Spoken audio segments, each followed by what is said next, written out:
Charge. The China Coast Guard 3304. This is Philippine Coast Guard vessel. DRP Teresa Magpano. FRRB 9701. You are advised that you are currently sailing within the Philippines Exclusive Economic Zone, approximately 74 nautical miles west of Capones Point, Zambales, Philippines. In accordance with Republic Act 12064, the Philippines Maritime Zone Act, the United Nations Convention on the Law of the Sea, of which you are signatory state, and 2016 Arbitral Award. You do not possess any legal authority to patrol within the Philippines Exclusive Economic Zone.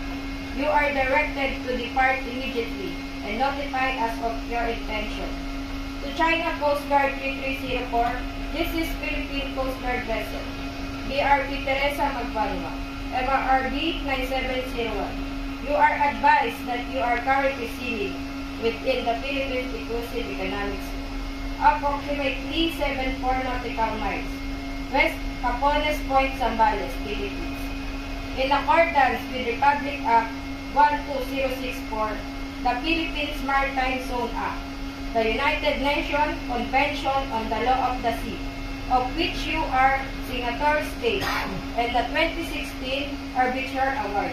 You do not possess any legal authority to patrol within Philippines Exclusive Economic Zone. You are directed to depart immediately and notify us of your intention. Over. Very well.